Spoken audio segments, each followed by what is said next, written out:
Shout out to Brazil for bringing out amazing content. You guys also never miss. Whatever I say in this review, you guys take it with a grain of salt. I'm not talking about your mother or your mother-in-law. People, I will end this woman. We can all go down in flames together. Hi people, welcome back. If it's your first time, my name is Talia Adewale and this is DISBYDEM. Today I'm talking about Stranded with My Mother-in-Law. Which is a Brazilian couples game show streaming on Netflix. Be sure to like, subscribe, hit that notification bell so you know when I post new videos. I am doing a race to 5,000 subscribers by the end of the month. My next target is 3,000, and if I get 3,000, I will be watching a horror movie of your choice. So get me there, and then you can choose a horror movie to torture me with. But let's get on into this because this was hella interesting. This was another one that I just saw and I clicked on. And it was a random click. They had just started, so I was like, yeah, I can follow this and I can do a review on it. But like if this was 5 years ago, I would have said, not in hell, not one bit. I will never do this. One of the things that I always said was my non-negotiable was if my mother-in-law didn't like me, I would not be staying in a relationship. Just because growing up in Nigeria, you have all these movies where whenever the mother-in-law never liked the spouse's, the kid's spouse or her daughter or son-in-law, it was just always hell. They always tortured them. So that was like that was what I always envisioned if I had a mother-in-law who didn't like me. So that was a non-negotiable for me. If my mother-in-law didn't like me, we were calling it quits, which I think is a ridiculous thing. But it was like, for my peace of mind, that was what I wanted. So when I saw this, I was like, oh yeah, this is definitely going to be interesting because it's such a like it can be such a sensitive topic, right? Because you're dealing with not only mothers, you're dealing with kids, and then you're dealing with the kids' spouses. Like, it's just, everybody has their own opinion about this. So whatever I say in this review, you guys take it with a grain of salt. I'm not talking about your mother or your mother-in-law. I'm talking about the characters in this show. So don't take it personal. And if you know you're going to take it personal, please just leave now. Because we don't need that in the comment section. Thank you very much. Anywho, so in Stranded, with my mother-in-law, the twist is that they have a chance to win 500,000 real. But the couples must embark on a journey to paradise, which was built for them. They built this whole enclosure for them on an island in Brazil and confront different challenges with the assistance of their mother-in-law. So at first they set it up that one of their mother-in-laws will be coming to help them out.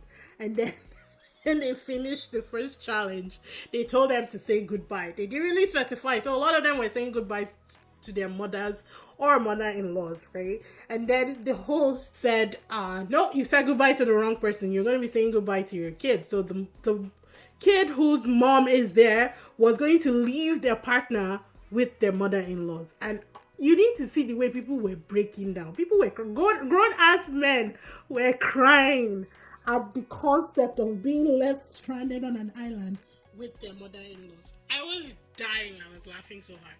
Like I said, 5 years ago, this would have been me. But now, my mother-in-law and I have a different kind of relationship. So, would I still be stressed out? Maybe yes. But it wouldn't be that big a deal. It would not be that big a deal at all. The couple, I would call them trios because I want to talk about all of them together. So, let's start with, I think should we do best to worst or worst to best? Because there are some mother-in-laws in here that is like, hell to the no. To the no. And nothing against them. But these mother-in-laws would have driven me up the wall. I would be digging a grave in that island and putting somebody in it. I don't care how many people go with that into that hole. So let's do best to worst. I think we should try that. And there are a couple of mother-in-laws that are actually very mild. Let's start with Rogeria. Rogeria is the mother of Rodrigo and mother-in-law to Tahis. Tahis is so gorgeous. She's beautiful. Rogeria's problem with Tahis is that she's too I guess she said too open on Instagram, on social media. Rodrigo and Tahis run a sex shop and they are their models, their own models. So whatever they're selling, they put on social media on themselves first. And the only thing Rogeria doesn't like is that aspect because she's like, oh, they have a 5-year-old daughter. What would their daughter think? And honestly, I don't think she's asking for too much. do I get that the couples have the rights to, do what they want? Yeah, that's fine. Because Rodrigo is fine with that. So it's okay. But if your mother-in-law has a problem with something like that, I feel like that's fixable. Just hire a model. You can hire a model to model your stuff that you're selling. That, for me, it's not a big deal. So coming into this, I didn't think that the Castro family would have too many problems coexisting together. Because Rogeria herself is actually, she seems like a very, very peaceful, loving person. So I really think that it will be too much for her. We'll move on to Socorro, who I absolutely love. Oh my god, Socorro is an amazing human being. So far in the 4 episodes that I've watched, I love this woman. Honestly, if I could adopt her as a pseudo mom, I would. She's that good. Like, even throughout the whole thing, she would notice somebody is in, despair, or somebody is crying or something, and she went to comfort them, took time out of her way just to comfort somebody else's daughter because their own mother-in-law was driving them up the wall. I like Socorro. Socorro is mom to Vinicius and mother-in-law to Felipe. The first episode, I hated Felipe. I wanted Felipe to die. Not really, but he pissed me off. I did not like the way he was talking about Socorro or talking to her. The way he would be addressing her. He calls her oldie, hag, bitch. And it's like, come on. I'm looking at Vinicius saying, how are you okay with him addressing your mom this way? She being one of the sweetest people on this entire show. Like, I just didn't get it. Felipe does grow on me by the end of episode 4. But as for episode 1, I didn't like him. Felipe and Vinicius have been together for 10 years and they are the Sissoni family. Then we move on to who is next? Because all these other people, well, I don't know. All the other ones are kind of like troublesome. Let's go with Tanina. Tanina is the mom to Francine, whose partner is Rodriguino. Oh God, can I call him Roddy? I'm just kidding. So Rodriguino and Francine both live in Tanina's house, and that's her problem. She's like, they need to get out. But here's the thing, she has never really expressed it to them. So it's like, if you're not expressing your wishes, they're not mind readers. You need to tell them in order for them to leave. Francine, on the other hand, loves having her mom be the cook, the cleaner, and everything. She doesn't want to have to do that. So she likes it. So she keeps telling Rodriguino to, like, chill. Just anything she says, just say, okay, just do. And I'm thinking that that's not sustainable. However, they are the Daenerys family. I don't think Tanina is that bad. I haven't seen anything that's kind of like a red flag for me at this point in time. We will do Marcia next from the Donka family. Marcia is mom to Thiago and mother-in-law to Sylvia. Sylvia I don't like. I'm not even going to sugarcoat it. I don't like her. She seems very cold and off-putting and also very rude. And I don't like the way she has been treating two of the other group of contestants in this show. Yes, the day started. Yes. However, she's taking it too far. And her cold nature is just not, it's not doing it for me. I like that she's a woman of strength, but I just don't like her herself. Marcia only asks that Sylvia be more... Actually, no. Sylvia and Thiago have been together for 12 years and they have 2 kids. But Marcia still thinks that Sylvia is not the right person for her son. She says that one day he will wake up and realize that she's not the right person. I'm like, Marcia, it's been 12 years with 2 children. I mean, at some point, you gotta cut your losses and move on, right? But that's her only problem. She just doesn't like that Sylvia is cold or something like that. I mean, more stuff comes out the more episodes that they do, but that was the initial problem for her. Next we'll have Severina, who is mom to Mayara and Thiago, and they are the Tenorio family. Oh, Severina came in hot, people. She came in hot. She was wielding a pitchfork and she was coming in for Thiago's throats. The problem for her is she was a single mom. So she raised Mayara and her sister alone. And apparently she had a very hard life. So she stands as mother and father. Thiago and Mayara met a year ago. And after a month, they decided to get married. Thiago never went to see Severina to introduce himself properly. And this woman has carried that thing on her head. Now I understand. In Nigeria, you can't do that. You're not supposed to get married or without actually properly meeting the parents if you can control that. So her own problem was that because he didn't do that, he disrespected her, and she's like, it doesn't matter if he's Bill Gates, it doesn't matter how much money he makes, she's never going to respect him because he didn't do that. And they have a whole blowout in episode 1 where they're like throwing throwing words at each other. It was really intense. Like, Thiago wasn't really insulting her, but he was like, you can't say this to me. You can't, because even during the first challenge, she was calling him dumb. Like, in the heat of things, she was like, you are dumb. You are incompetent. And I'm like, Severina, what? You literally just met this man. Calm down. She came in hot, man. Like, she was very, into it. And Thiago said that, you know what? By the end of the argument, they had come together to conclude that they would only do the competition because of Mayara, and after that, they don't have to interact. And he said that he was going to do that. But as time went on, and this is where you can tell that he was raised properly. He was like, you know what? He's not going to do that. He's just going to show her respect and love as the mother of the woman that he loves, and just let the chips fall where they may. And I feel like that's what broke her resolve, because by the end of episode 4, they were on good terms. In fact, they were hugging. They were like very close to each other. You could tell that they built a bond, which I really like. Now they messed things up, and we'll talk about that later. But I like that bond for them.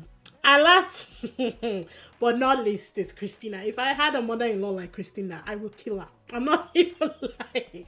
People, I will end this woman.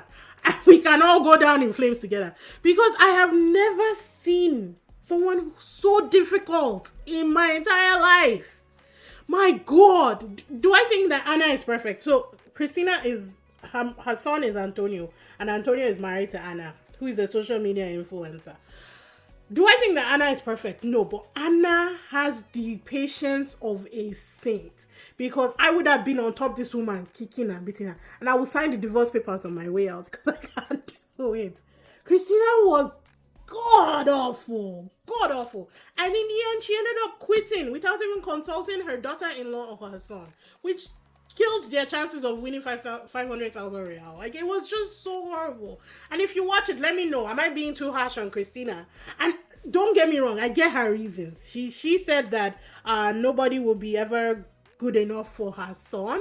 In the palace, she's the queen.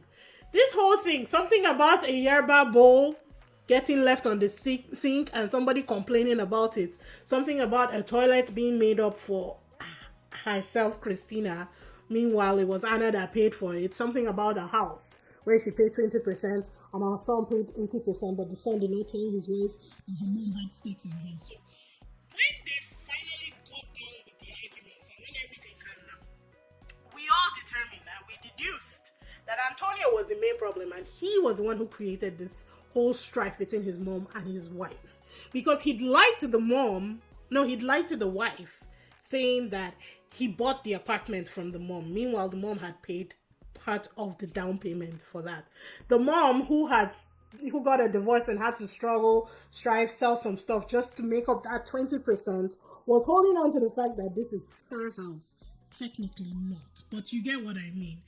Anna, the wife, who came into this situation thinking this is my husband's house, was making changes and doing whatever she wants because this is her husband's house. Ergo, it's her house, and she wants to make it the way she wants it to look. And that's where the strife started happening between mother-in-law and daughter-in-law, because both of them were butting heads. This one wants to change something. This one will be like, no, it's my house. You can't just change something. This one's like, no, it's Antonio's house, which is my house. You can't. Like, it was just chaos. But another thing is that Christina held on to these grudges for no reason.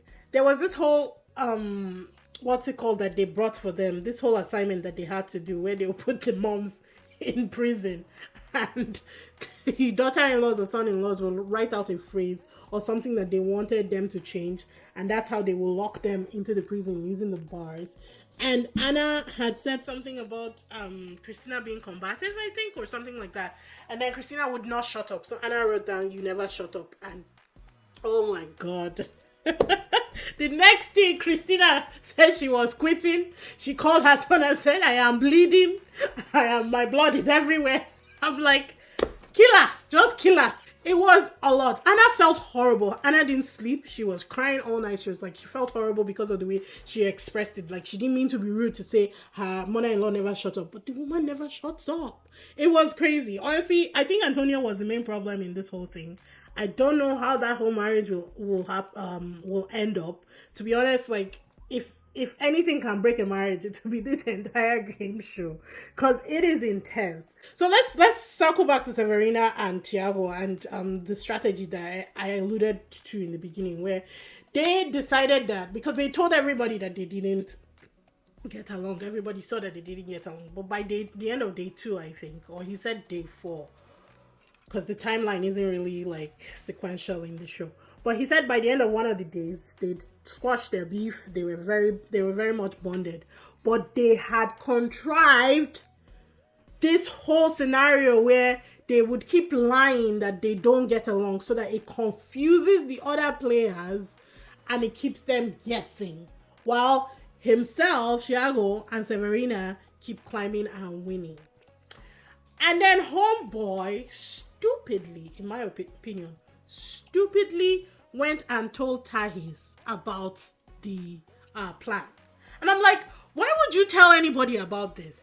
Why? Like, are you dumb? The whole point of having this is so that they don't know. So why would you not go and open your own? In Nigeria, we say we open your yash. But why would you do it? Because Tahis then goes and tells the rest of the gang, and everybody now hates Severina and Thiago, and they're now on the out. Everybody literally hates them because yes, they did lie.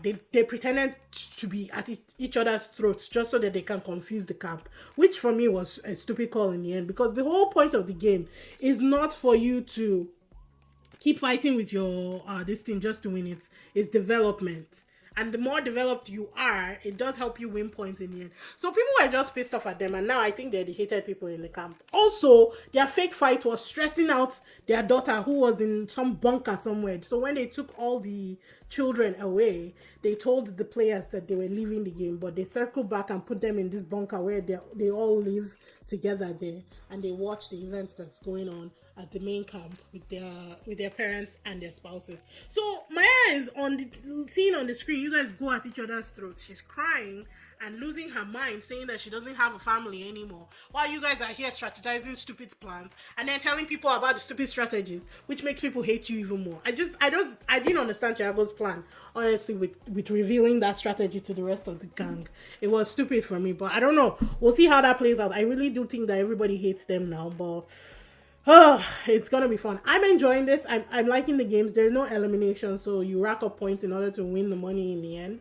But because you put a bunch of people who don't want to face their own problems, they're facing other people's problems, and it's causing more chaos in the camp.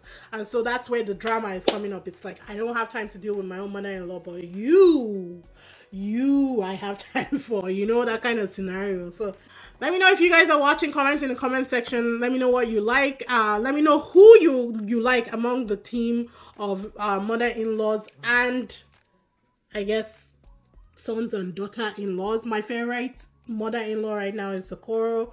Not sure how that would change in future episodes, but I think I will always like Socorro because she's the sweetest. But yeah, let me know if you're watching. Shout out to Brazil for bringing out amazing content. You guys also never miss. I'm really loving it. And I will see you guys in the next one. Bye!